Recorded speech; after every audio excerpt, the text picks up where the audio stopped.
Good evening. Thank you for joining us for Good Friday here at Hope this year. We wanted to offer a different way of being able to connect on this particular night, on one of the most holy of nights, a night when we reflect on what it truly cost Jesus in order to give us what we will celebrate on Easter Sunday. And so as part of that, we're going to be sharing some dramatic presentations, some really in-depth ways of being able to think about some of the people that were there on this night. Of course, we don't know exactly how that happened, but I was particularly moved by how this was shared for me this year and thought it might be a way of being able to share that with all of you. So tonight is a chance, I hope that hearing from my message from this last Sunday, you're able to find time to now be fully present, to put away the distractions that you might have before you, to spend some time singing along with the music, hearing the words of the story as directly coming from Scripture, and then also really hearing the words of these actors as they present their take on what it meant to be there on this night, the first night that it happened. As that begins, just invite you to take a moment, center yourself, have a little time of quiet, and then we begin our service together.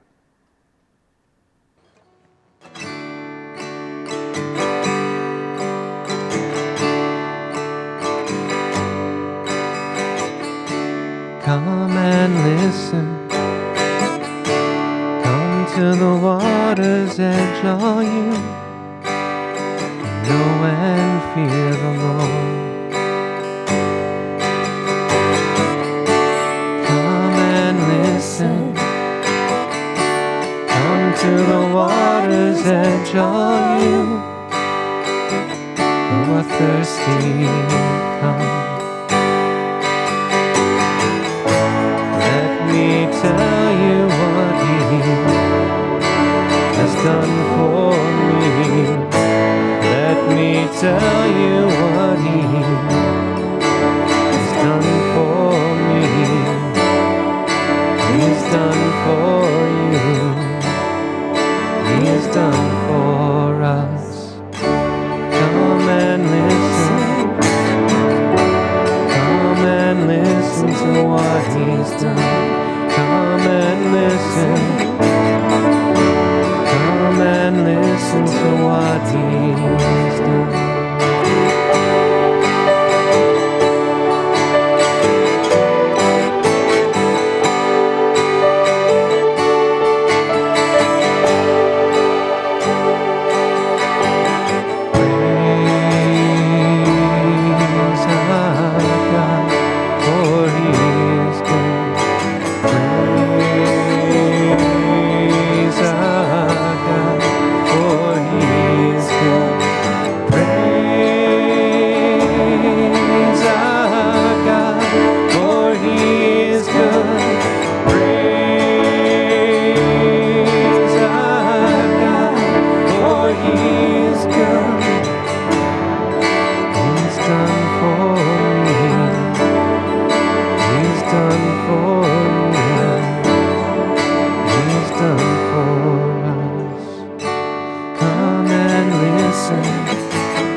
Throughout our time, I'll be sharing parts of the Good Friday story as recorded by Matthew. We begin here in Matthew chapter 26, verse 17.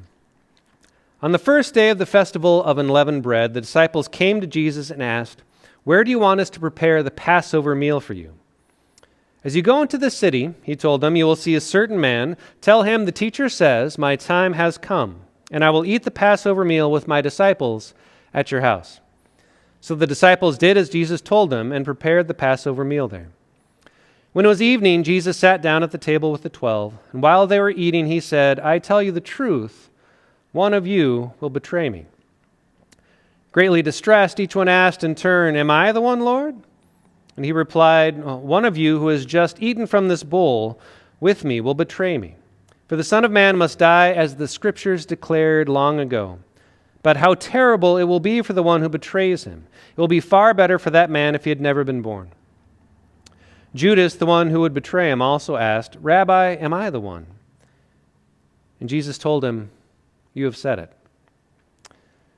As they were eating, Jesus took some bread and blessed it. Then he broke it in pieces and gave it to the disciples, saying, "Take and eat, for this is my body." And he took a cup of wine and gave thanks for it. He gave it to them and said, "Each of you drink from it, for this is my blood, which confirms the covenant between God and his people. It is poured out as a sacrifice to forgive the sins of many. Mark my words. I will not drink wine again until the day I drink it new with you in my Father's kingdom." Then they sang a hymn and went out to the Mount of Olives. It was a different kind of Passover, to say the least.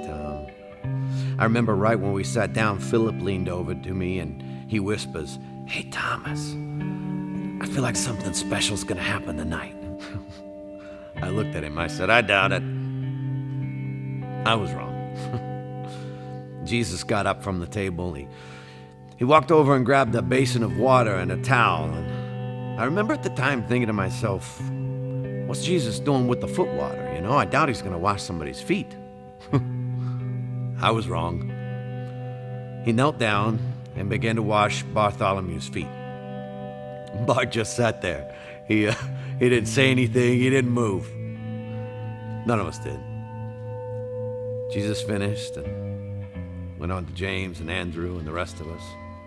I remember at the time thinking, this is so strange, yet wonderful. And then I thought, I doubt anybody's going to say anything right now. I was wrong. You know who broke the silence? Peter. No way you're going to wash our feet. I mean, that's what I told him. He could wash other people's feet, but he wasn't going to wash mine. I looked at him and I said, "Jesus, you're not going to wash our feet. I mean, you're the king." And he looked at me and he said, "Well, then you can have nothing to do with me." And I'm like, ouch. Okay, wash my feet, wash my hands, wash my whole body if you have to. He looked at me and said, "No, your feet will be fine, Peter." In the midst of him washing our feet, he teaches us servanthood. Then Jesus took some bread and some wine. He blessed it and he served it to us. He said it was a new covenant with his blood. And he said, tonight, all of you will lose faith in me. I remember thinking right then, lose faith in you? Never. But I didn't say anything. I just sat there. I couldn't just sit there. I had to say something, so I looked at him and I said, "Jesus, I love you. You can count on me. Everybody else may fall away, but I will not. You can count on me." He looked at me and he smiled and he said, "Peter, you'll deny me 3 times for tomorrow morning." Ouch. The next thing I knew, we were wrapping things up and we were headed to the garden to pray.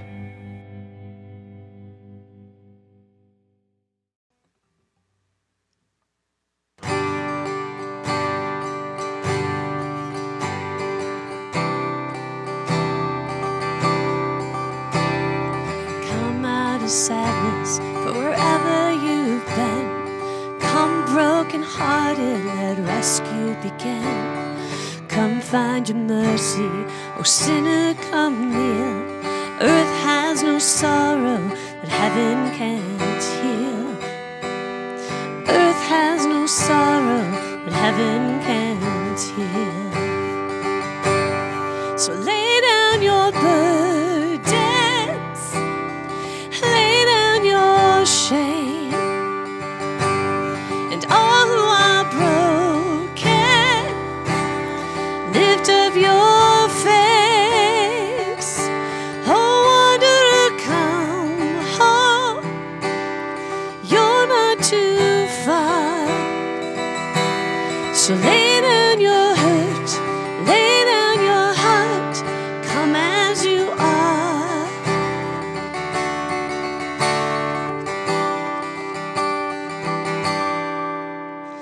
There's hope for the hopeless and all those who stray. Come sit at the table, come taste grace. There's rest for the weary, rest that endures. Earth has no sorrow that heaven can't cure. So lay down your burdens,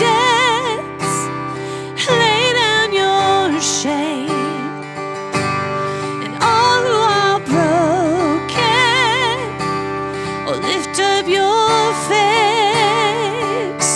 Oh, wanderer, come home, you're not too far.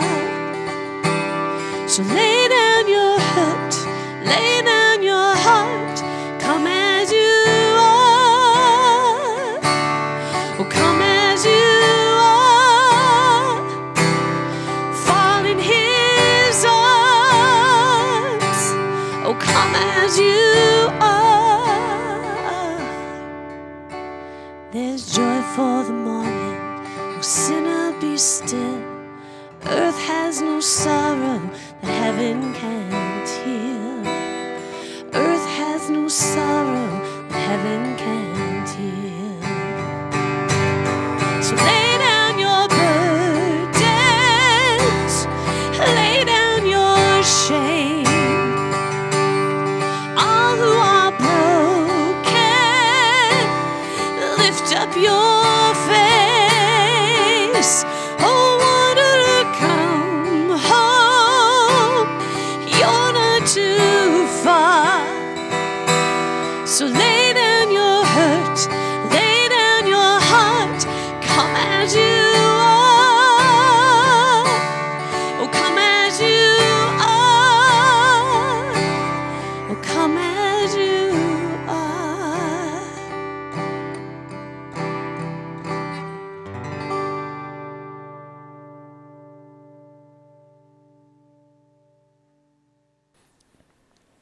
We continue the story. Matthew writes this. Then Jesus went with them to the olive grove called Gethsemane, and he said, "Sit here while I go over there to pray." He took Peter and Zebedee's 2 sons, James and John, and he became anguished and distressed. He told them, "My soul is crushed with grief to the point of death. Stay here and keep watch with me." He went on a little farther and bowed with his face to the ground, praying, "My Father, if it is possible, let this cup of suffering be taken away from me. Yet I want your will to be done, not mine." Then he returned to the disciples and found them asleep. He said to Peter, Couldn't you watch with me even for 1 hour? Keep watch and pray, so that you will not give in to temptation, for the spirit is willing, but the body is weak." Then Jesus left them a second time and prayed, "My Father, if this cup cannot be taken away unless I drink it, your will be done." When he returned to them again, he found them sleeping, for they couldn't keep their eyes open. So when he went to pray a third time, saying the same things again, then he came to the disciples and said, "Go ahead and sleep. Have your rest. But look, the time has come. The Son of Man is betrayed into the hands of sinners. Up, let's be going. Look, my betrayer is here."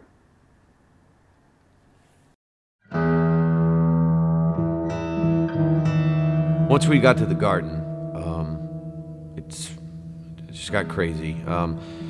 Jesus asked Peter, James, and myself to go further in the garden with him and pray, and we did. We tried. We kept falling asleep. Jesus kept waking us up. I remember one time he said, "The spirit is willing, but the flesh is weak." That's true. It's all a blur. And I think this whole mess got started because of Judas. Did he really think what he was doing was right? There he is. He's the one you want, the one praying by himself. Now the others, they will come up and try to create some scene. But the one that I kiss on the cheek, that's the one you want. Now 30 pieces of silver, right? That's what we agreed upon? 30 pieces. Forget about the rest. The one that I kiss on the cheek, that's the one you want. A kiss? Judas betrays Jesus with the kiss of a friend? And then it got crazy. Peter Peter grabs a sword and he cuts off this guy's ear. And Jesus just reached down and picked it up and put it right back on the guy's head as if nothing had happened. And then they took him. I'd love to tell you that we fought for him, but we didn't. Everyone ran. I ran.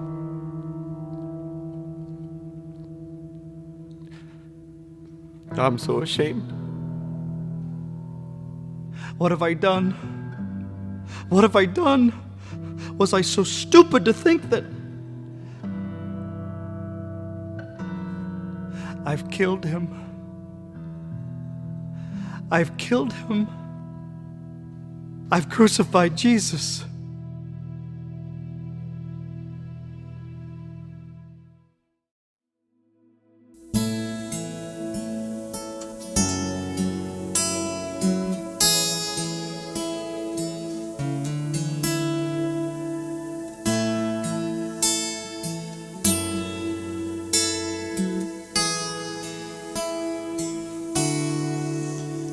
How deep the Father's love for us, how vast beyond all measure, that He should give His only Son to make a wretch His treasure.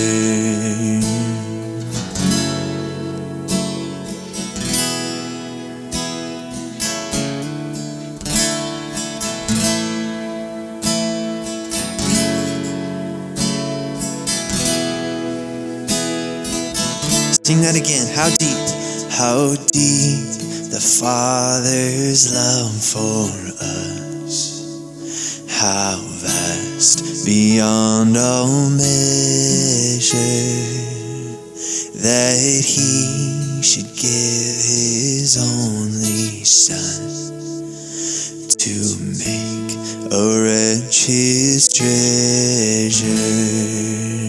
How great the pain of searing loss, the Father turns His face away, as wounds which mar the chosen one bring many sons to glory.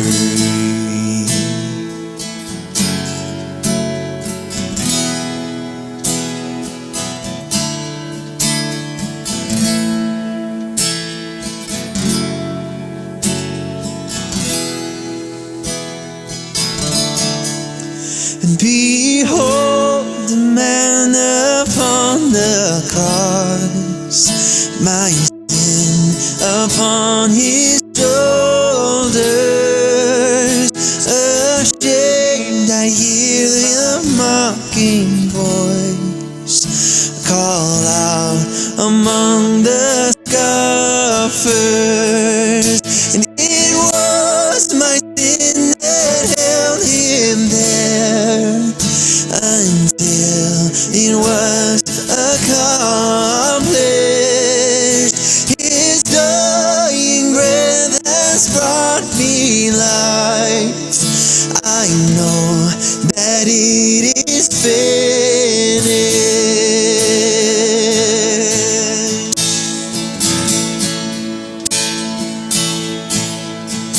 I will not boast in anything,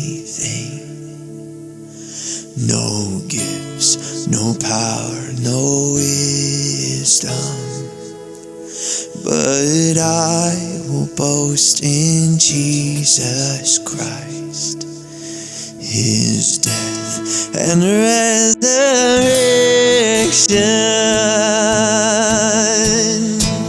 And oh, why should I gain from His cannot give an answer, but this I know with all my heart, his wounds have paid my ransom. Yeah, why should I gain from his reward?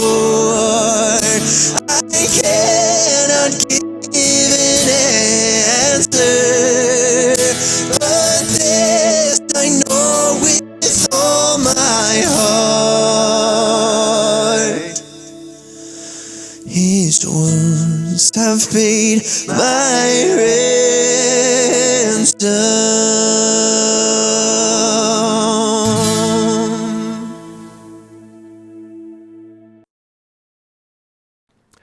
Our story continues. Now Jesus was standing before Pilate, the Roman governor. "Are you the king of the Jews?" The governor asked him. And Jesus replied, "You have said it." But when the leading priests and the elders made their accusations against him, Jesus remained silent. "Don't you hear all these charges they are bringing against you?" Pilate demanded. But Jesus made no response to any of the charges, much to the governor's surprise. Now it was the governor's custom each year during the Passover celebration to release one prisoner to the crowd, anyone they wanted.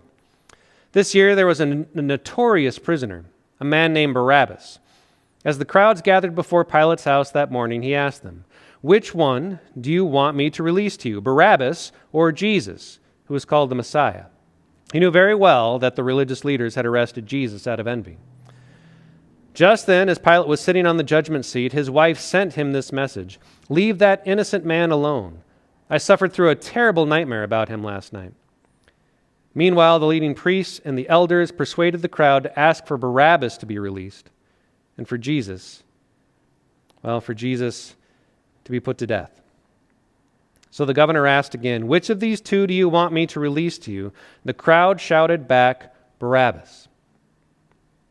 Pilate responded, "Then what should I do with Jesus, who is called the Messiah?" And they shouted back, "Crucify him." "Why?" Pilate demanded. "What crime has he committed?" But the mob roared even louder, "Crucify him." Pilate saw that he wasn't getting anywhere and that a riot was developing. So he sent for a bowl of water and washed his hands before the crowd, saying, "I'm innocent of this man's blood. The responsibility is yours."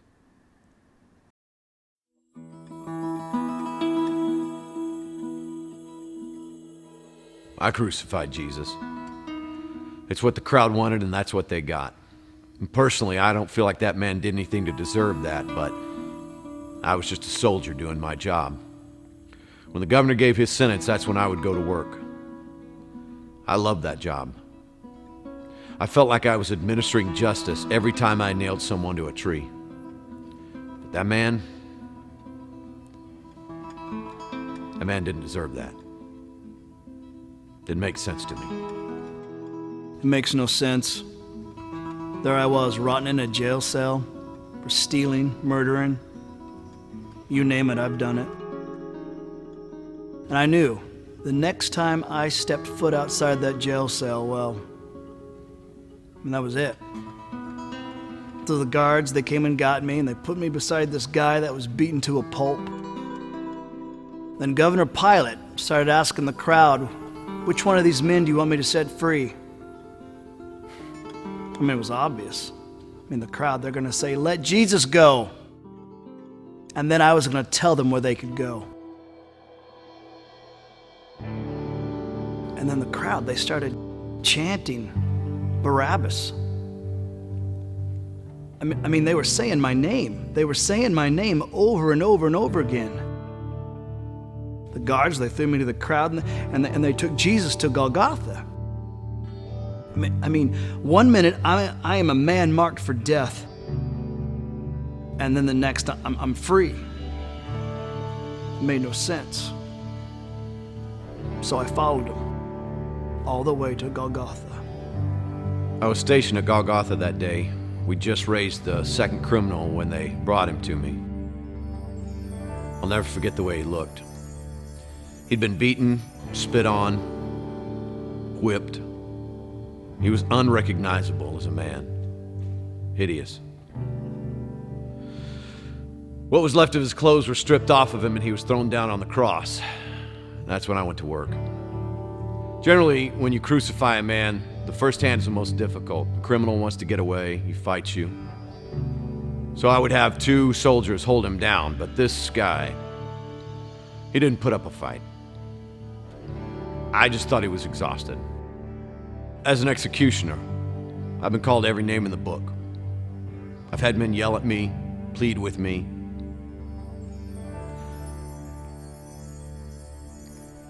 But I wasn't prepared for that.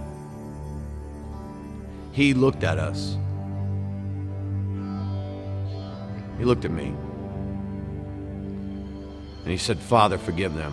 They don't know what they're doing." He forgave me. Forgive them. He said, forgive them. Who is he? Forgive. It should have been me up there. I was the one that was supposed to be hanging on that cross. He took my place. Then I looked up, and I remember he took a deep, agonizing breath, and he said, "It is finished." And then he died. Surely, this man was the Son of God.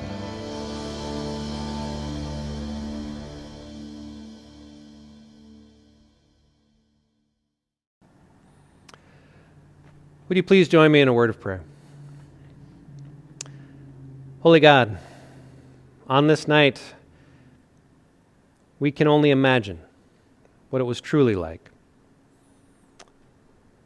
To hear the words of others, to hear the words as recorded by the gospel writers, we can't quite even fully put ourselves there. But I do pray that we take some time now to wonder, to reflect, to pause,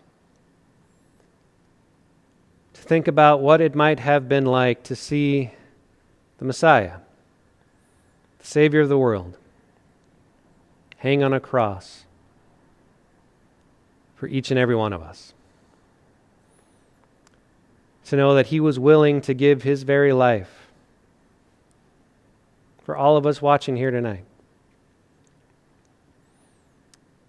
God, what that cost you, it's unfathomable. And what it meant for us, well, we could never earn that. We could never deserve that. And yet you did it anyway.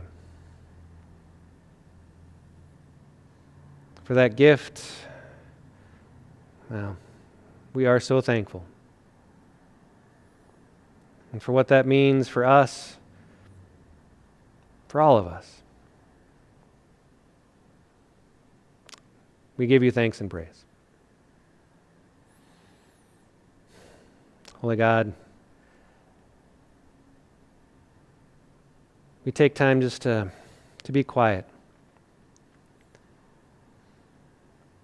to truly reflect on what this night means, still so many years later.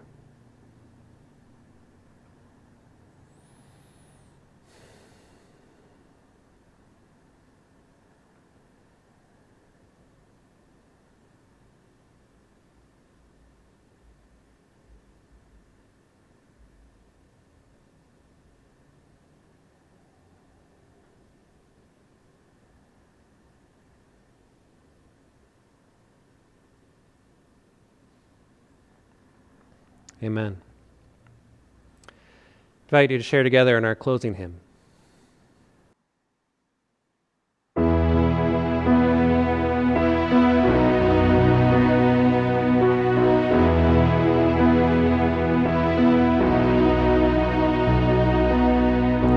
At the foot of the cross, where grace and suffering meet,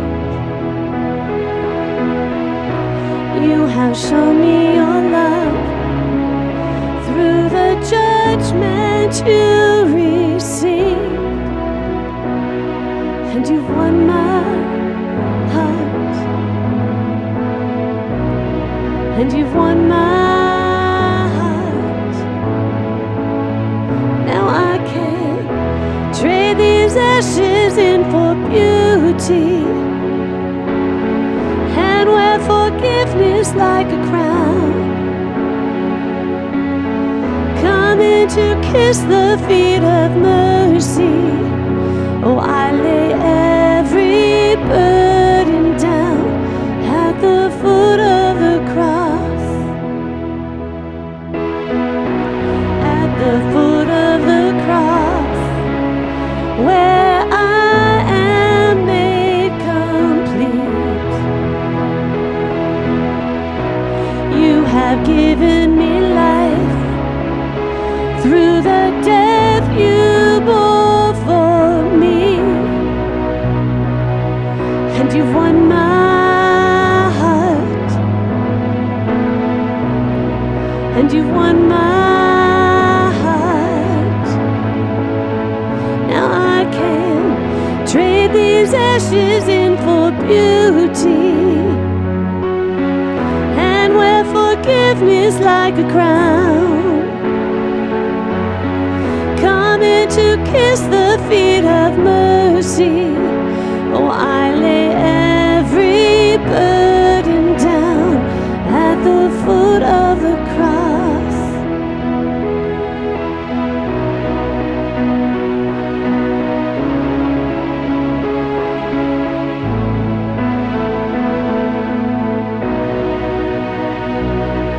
And you won my heart.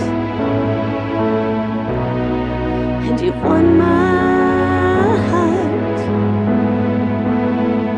Now I can trade these ashes in for beauty, and wear forgiveness like a crown. Coming to kiss the feet of mercy. Oh, I lay every burden down at the foot of the cross. I'll trade these ashes in for beauty, and wear forgiveness like a crown. Coming to kiss the feet of mercy. Oh, I lay every burden